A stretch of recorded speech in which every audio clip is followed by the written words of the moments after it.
देख रहे special report, आपके साथ मैं हूं अंजना ओम कश्यप। प्रधानमंत्री नरेंद्र मोदी पर सवाल, सवाल पर सवाल, हर रोज सवाल। भारत और चीन में तनाव के बीच कांग्रेस लगातार मोदी सरकार पर सवालों के गोले दाग रही है। रोज कांग्रेसी खेमे से कभी राहुल गांधी, कभी सोनिया गांधी, कभी मनमोहन सिंह सवाल दाग देते हैं। लेकिन आज सवाल बीजेपी अध्यक्ष जेपी नड्डा ने दागे। कांग्रेस के वंशवाद की दुखती रग को दबाया तो कांग्रेस की तरफ से भी जवाब आया।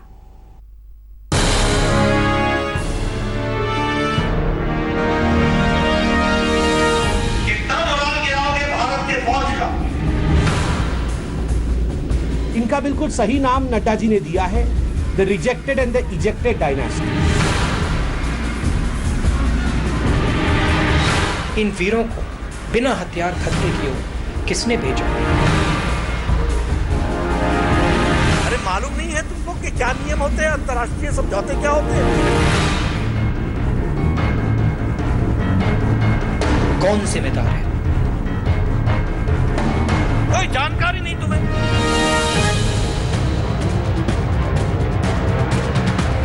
15 जून की रात गलवान घाटी में चीन और भारत के सैनिकों में भिड़ंत पर बीजेपी और कांग्रेस की जो टक्कर शुरू हुई थी, उसमें एपिसोड तो बढ़ते ही जा रहे हैं, लेकिन सियासत का ये सीरियल खत्म होने का नाम नहीं ले रहा है। अभी तक तो मोर्चा रोजाना कांग्रेस खोलती थी, लेकिन आज बीजेपी अध्यक्ष जेपी नड्डा ने पारी की शुरुआत की। सोनिया गांधी परिवार पर हमला बोलते हुए नड्डा ने अपने ट्वीट में लिखा, एक शाही राजवंश और उनके वफादार दरबारियों को बड़ा भ्रम है कि विपक्ष यानी सिर्फ एक उनका राजवंश, एक राज परिवार नखरे दिखाता है और उनके दरबारी उस नकली कहानी को फैलाते फिरते हैं। जेपी नड्डा यहीं नहीं रुके। इसके ठीक बाद एक और ट्वीट में उन्होंने लिखा, एक नकार दिया गया राजवंश कभी संपूर्ण विपक्ष के बराबर नहीं हो सकता। एक राजवंश के हित ही भारत के हित हों, यह असंभव है। आज देश एकजुट है और हमारे सशस्त्र बल के साथ खड़ा है। यह समय एकजुटता का है। अनगिनत बार राजकुमार को लॉन्च करने का प्रयास इंतजार कर सकता है। कहानी की शुरुआत नड्डा ने की तो चीन के बहाने मोदी सरकार पर रोज हमला बोलने वाले राहुल गांधी ने जंग का मैदान बदल दिया। चीन से उठकर कोरोना और डीजल पेट्रोल की कीमतों पर आ गए। ग्राफिक्स के साथ ट्वीट में लिखा, मोदी सरकार ने कोरोना महामारी और पेट्रोल डीजल की कीमतें अनलॉक कर दी हैं। वंशवाद कांग्रेस की दुखती रग है और बीजेपी अक्सर उसी को छेड़ती है। चीन के बहाने एक बार फिर वंशवाद पर बात छिड़ी तो कांग्रेसी सूरमा भी मैदान में आ गए। फिर तो टक्कर जोरदार हुई। चीन भारत की भूमि सरजमीन को हथिया रहा है और सरकार चीन की बोली बोल रही है, तो क्या आप जो राष्ट्रवादी शक्तियां हैं वो क्या आज इस चीनी आक्रमण के खिलाफ चुप बैठे? आप बताइए, ये 78,000 स्क्वायर किलोमीटर, आप जानते हैं 78,000 स्क्वायर किलोमीटर कितना होता है? हिंदुस्तान के 2 राज्य मिला देंगे तो उनके बराबर ये जमीन होती है। उतना आपने हिंदुस्तान को छोड़ दिया। आपने क्यों दिया 78,000 स्क्वायर किलोमीटर की जमीन आपने? नड्डा जी कुछ झल्ला के बोल रहे हैं, जैसे बहुत परेशान है, वो दुखती रग पर हाथ रख दिया हो। नड्डा जी का स्पष्ट मानना है, one family was the exception. एकमात्र ऐसा परिवार था, एक ही ऐसा परिवार था पूरे राजनीतिक पटल में जो एक्सेप्शन था और जिन्होंने ना तो प्रश्न उचित ढंग से रखा और ना ही उत्तर से वो किसी प्रकार सेटिस्फाई हो पाए। इनका बिल्कुल सही नाम नड्डा जी ने दिया है, the rejected and the ejected dynasty. ये एक ऐसी डायनास्टी है जो रिजेक्टेड हो चुकी है। कांग्रेस की दलील थी, क्या लोकतंत्र में सवाल पूछने का हक नहीं है, जबकि बीजेपी ने कांग्रेस पर आरोप लगाया कि वो मोदी सरकार पर नहीं बल्कि सेना के पराक्रम पर सवाल उठाती है। ये प्रियंका जी हों, राहुल साहब हों या जो और भी कांग्रेस के लोग हों, उनको तो हम यही कह सकते हैं कि उनको अपना कोच बदल देना चाहिए। अगर उनका कोच यही रहेगा तो हर दिन ये हिट विकेट होते रहेंगे, नो बॉल करते रहेंगे। क्योंकि जितनी भी चीजें, अब आप इनका देखिए, राष्ट्रीय सुरक्षा पर किस तरह के गैर जिम्मेदाराना बयान के आ रहे हैं, किस तरह से देश को गुमराह करने की कोशिश हो रही है। देश तो गुमराह नहीं हो रहा है, लेकिन इनको जरूर जो है लोग कहने लगे हैं कि ये लोग कुछ मानसिक रूप से हिल चुके हैं। मैं उनसे पूछना चाहता हूं, यह देश लोकतंत्रात्मक देश है और विपक्ष की अपनी एक भूमिका है। अगर सरकार से सवाल पूछ रही है तो क्या विपक्ष को सरकार से सवाल पूछने का अधिकार है कि नहीं? चीन और भारत के बीच तनावपूर्ण रिश्तों के बीच कांग्रेस लगातार मोदी सरकार पर सवाल उठा रही है। कभी राहुल गांधी, कभी पूर्व प्रधानमंत्री मनमोहन सिंह, तो कभी सोनिया गांधी ने सरकार पर गंभीर सवाल उठाए। बाकी दल बीजेपी कांग्रेस के इस घमासान पर चुप बैठकर तमाशा देखते हैं। दिल्ली में अभिषेक भल्ला के साथ आज तक ब्यूरो। सामरिक नीति और कूटनीति एक साथ साधने के लिए देश के रक्षा मंत्री राजनाथ सिंह मॉस्को में मौजूद हैं। आज रूस की विक्ट्री डे परेड दिवस समारोह में राजनाथ सिंह शामिल हुए तो परेड में भारतीय सेना की टुकड़ियों ने भी शिरकत की। इस बीच रूस ने वादा कर दिया है कि वो जल्द ही S-400 मिसाइल डिफेंस सिस्टम की डिलीवरी भारत को देगा। इस खबर से चीन की नींद उड़ी हुई है।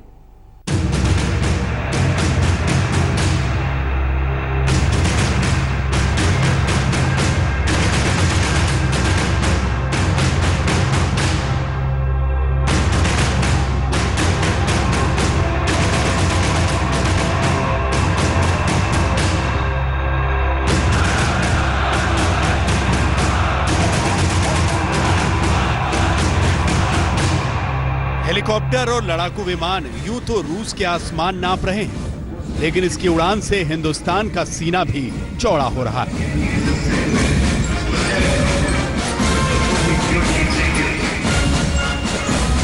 द्वितीय विश्व युद्ध में सोवियत रूस की सेना की विजय की 75वीं वर्षगांठ पर मॉस्को में विजय दिवस के मौके पर हुई इस परेड में भारतीय फौज की तीनों सेनाओं की टुकड़ियों ने हिस्सा लिया।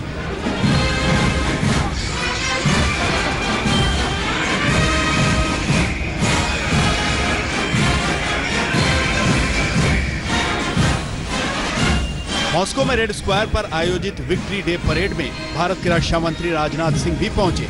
राजनाथ और राष्ट्रपति पुतिन की मौजूदगी में थल और वायु सेना ने गजब के रंग दिखाए।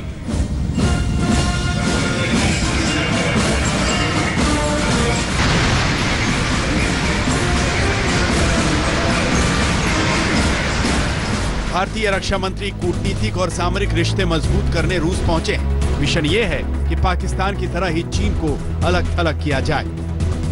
आज की कूटनीति में दुनिया के अलग अलग देशों के बीच दोस्ती दुश्मनी की जो रेखाएं होती हैं बड़ी बारीक होती हैं।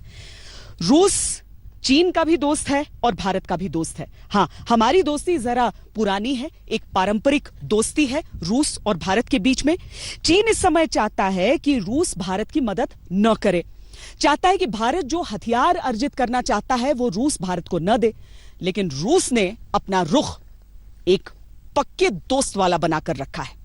सचमुच चीन को ये बातें पसंद नहीं आ रही होंगी। भारत की इसी नीति के तहत रूस में चीनी रक्षा मंत्री जनरल वेई फेंघी की मौजूदगी के बावजूद राजनाथ सिंह ने उनसे मुलाकात नहीं की।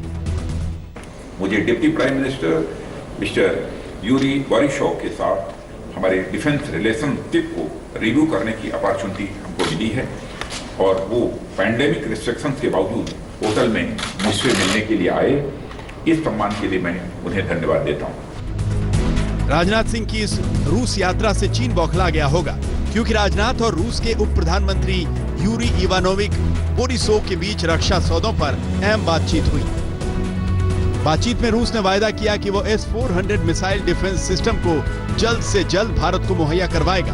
भारत के लिए ये किसी ब्रह्मास्त्र से कम नहीं है। दोनों देशों के बीच ये $5 बिलियन का सौदा अक्टूबर 2018 में हुआ था। सौदे के तहत रूस भारत को 5 S-400 मिसाइल डिफेंस सिस्टम देगा। इसकी डिलीवरी 2021 के मध्य में होनी है। इसके अलावा दोनों देशों में सुखोई 30 MKI और MiG-29 विमानों के सौदे पर बातचीत चल रही है।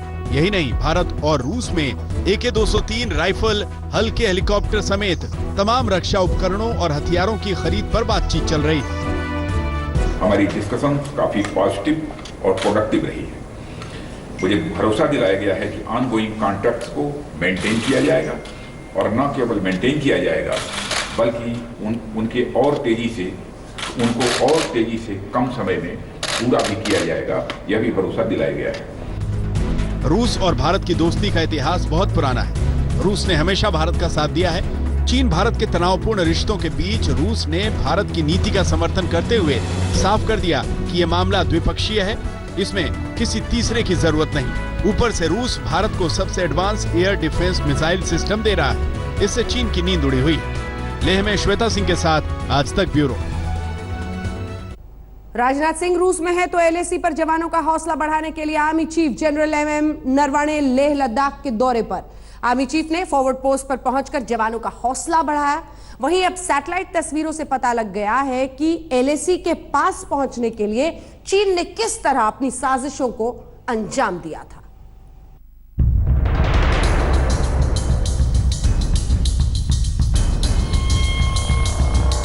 चीन सीमा पर तनाव है और भारतीय जवानों का हौसला बढ़ाने के लिए खुद आर्मी चीफ लेह लद्दाख पहुंचे हुए हैं। दौरे के दूसरे दिन आर्मी चीफ ने एलएसी के पास फॉरवर्ड पोस्ट पर पहुंचकर हालात का जायजा लिया, जैसे चीन को ललकार रहे हों कि उसकी हर गुस्ताखी की सजा देने के लिए हिंदुस्तान के सैनिक तैयार हैं।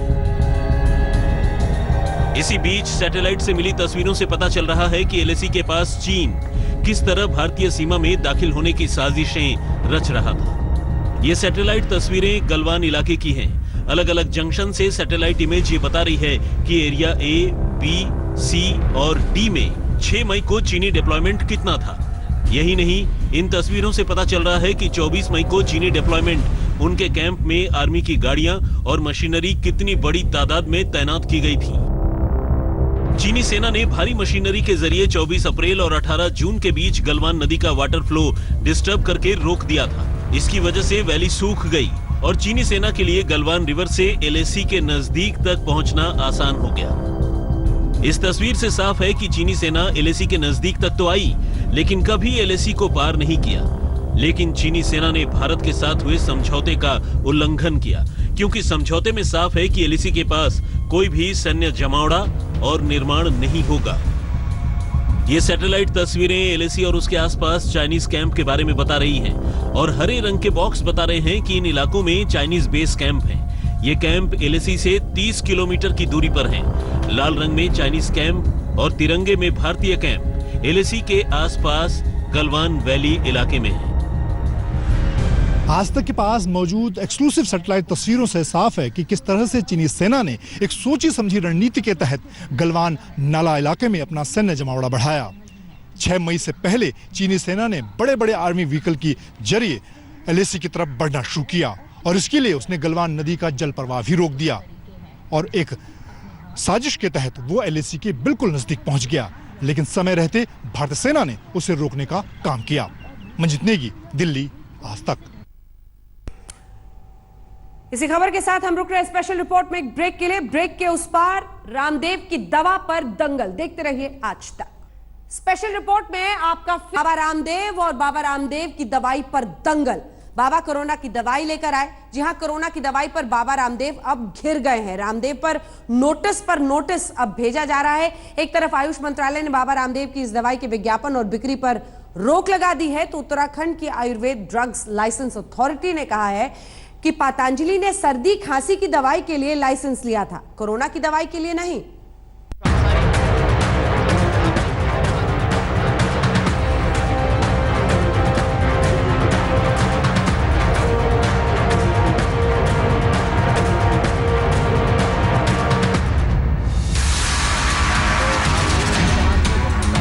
जैसे ही बाबा रामदेव ने जड़ी बूटियों के पूरे पुलिंदे के साथ कोरोना की दवाई लॉन्च की, हर कोई यही कहने लगा, बाबा रामदेव तो बड़े ही सुपरफास्ट निकले।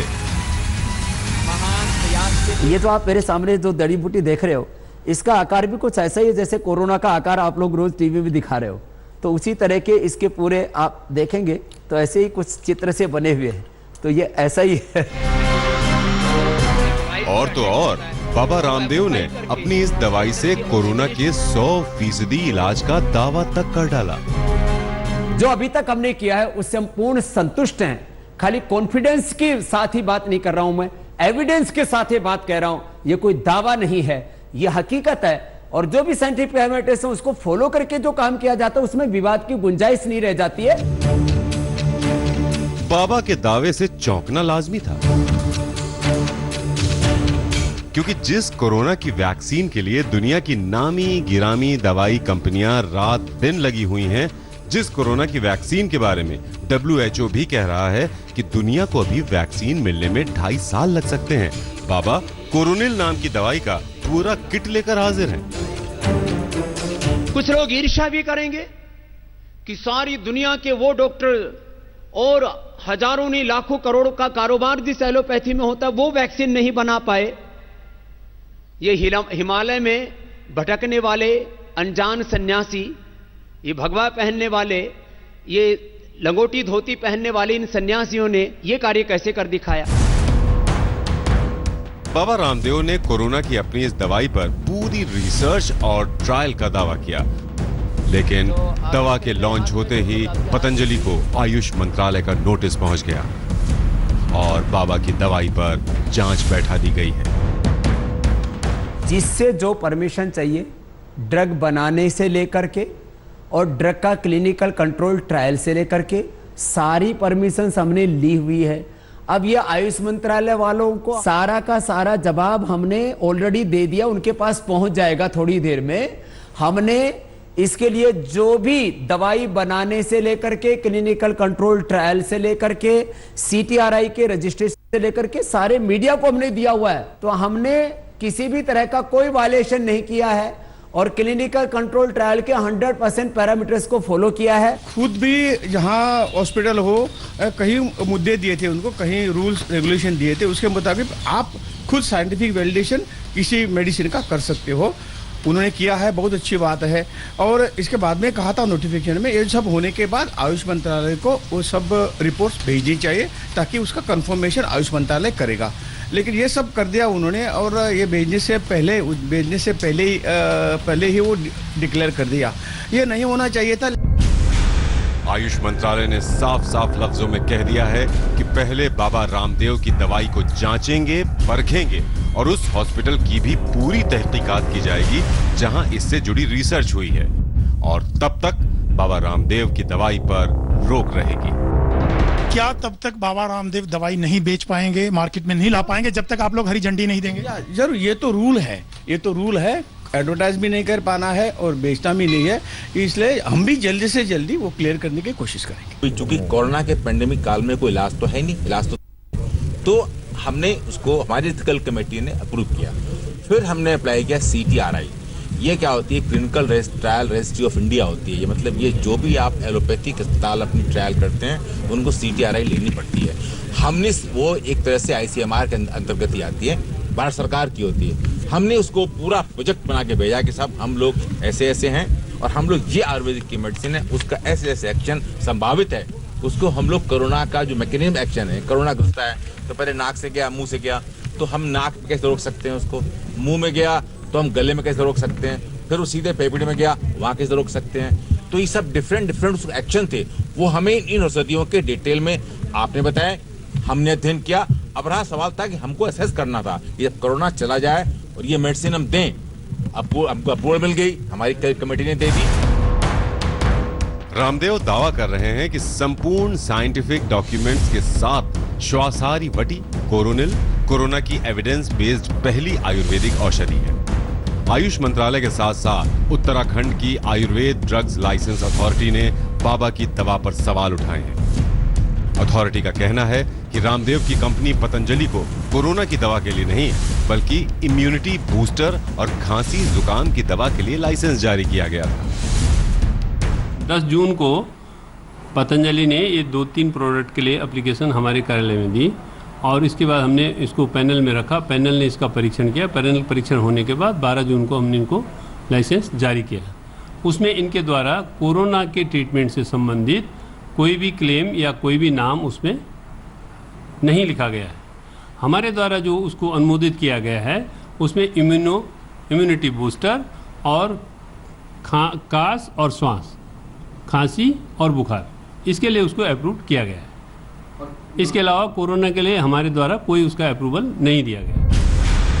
अब एक तरफ आयुष मंत्रालय में रामदेव की कोरोनिल की परीक्षा है, दूसरा उत्तराखंड की आयुर्वेद ड्रग लाइसेंस अथॉरिटी ने लाइसेंस को लेकर सवाल उठा दिए और तीसरा राजस्थान के जिस निम्स यानी national institute of medical science में इस दवा के मरीजों पर ट्रायल की बात हो रही है, वहां राजस्थान सरकार बाबा रामदेव को घेर रही है। दिल्ली से अशोक सिंघल के साथ शरद कुमार, जयपुर आज तक।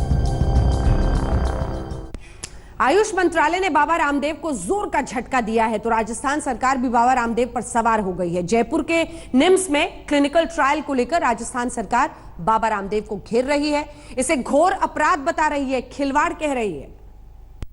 एक बार मंत्र का उच्चारण करते हुए कि हम सब सुखी हों, सब निरोग हों, इस संकल्प के साथ आज इस सर्वे भवन्तु सुखिनः। पतंजलि के मुताबिक कोरोनिल पर रिसर्च संयुक्त रूप से पतंजलि रिसर्च इंस्टीट्यूट हरिद्वार और national institute of medical science यानी निम्स जयपुर में किया गया।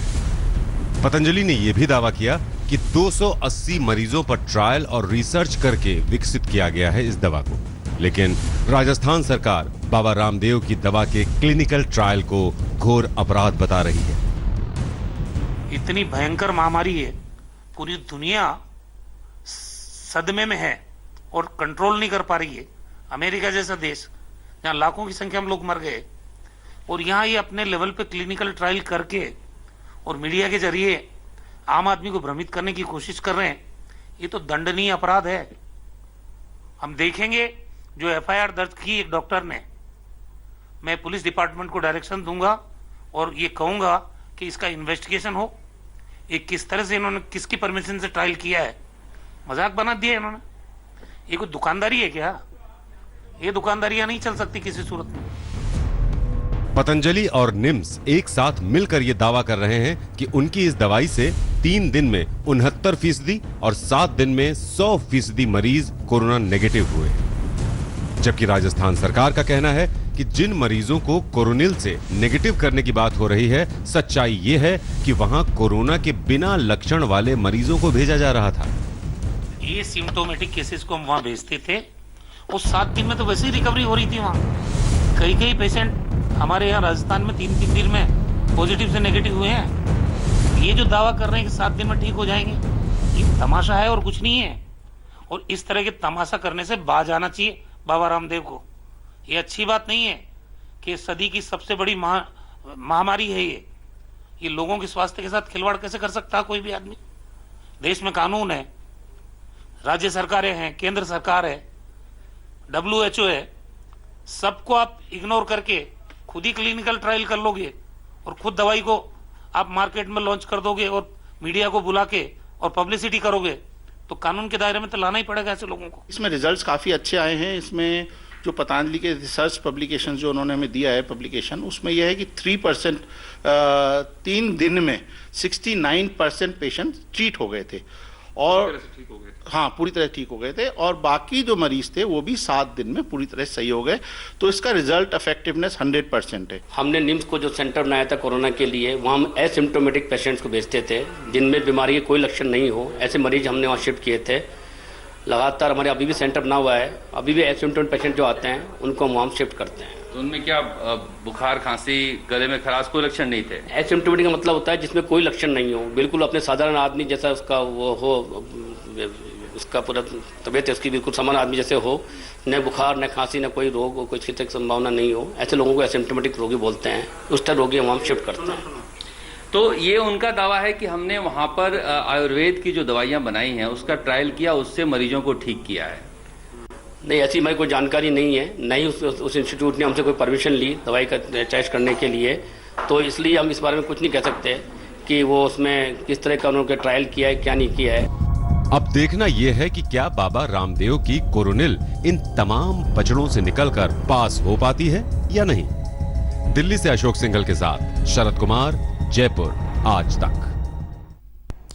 और अब बात पेट्रोल और डीजल की बढ़ती कीमतों की। 17 दिन से लगातार तेल के दाम बढ़ते बढ़ते 18वें दिन रिकॉर्ड ही टूट गया। जी हां, डीजल पेट्रोल से भी महंगा हो गया है और अब देश भर में इसका विरोध हो रहा है।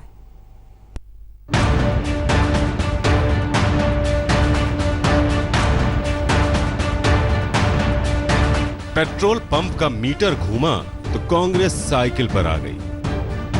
सिर्फ कांग्रेस ही नहीं, देश की जनता भी पेट्रोल और डीजल के बेलगाम दामों पर भड़क रही है। हर कोई यही कह रहा है, कौन सुनेगा, किसको सुनाएं? 21 या 22 दिन हो गए, आप देखोगे डेली 50-60 पैसे डेली डीजल में पड़ रहे हैं। तो ट्रांसपोर्ट वाले का तो बिल्कुल फेल होने का काम रुक गया। बहुत ज्यादा हो गई है। पहले तो डीजल की गाड़ी लेते थे कि एवरेज और सस्ता पड़ रहा है डीजल, अब तो दोनों बराबर हो गया, तो जेब में तो बहुत फर्क पड़ेगा इस चीज में। तो हमें देखा ही नहीं कभी इतना रेट तो आपने नहीं देखा। पेट्रोल डीजल के दाम तो पिछले 17 दिन से लगातार बढ़ रहे हैं, लेकिन बुधवार को तो हद ही हो गई। डीजल ने पेट्रोल को पीछे छोड़ दिया है। दिल्ली में पेट्रोल की कीमत तो मंगलवार के बराबर यानी 69 रुपए 76 पैसे पर टिकी रही, लेकिन डीजल की कीमत 69 रुपए 40 पैसे से बढ़कर 69 रुपए 88 पैसे प्रति लीटर हो गई, जो कल के मुकाबले 48 पैसे महंगा है। राहुल गांधी ने भी सरकार को घेरते हुए एक ट्वीट किया है। मोदी सरकार ने कोरोना महामारी के साथ ही पेट्रोल और डीजल की कीमतों को भी अनलॉक कर दिया है। कांग्रेस इस वक्त मोदी सरकार को आईना दिखा रही है और ये बता रही है कि ये वही बीजेपी है जो उनके तेल के दामों पर उन्हें घेरा करती थी, और आज उन्हीं के राज में इतिहास रचा गया है। पेट्रोल से आगे डीजल निकल गया है। आज तक ब्यूरो। इस खबर पर रहेगी हमारी नजर। एक ब्रेक के लिए हम रुक रहे हैं। ब्रेक के उस पार आपको दिखाएंगे कैसे मॉनसून की हो गई है राजधानी में एंट्री। देखते रहिए स्पेशल।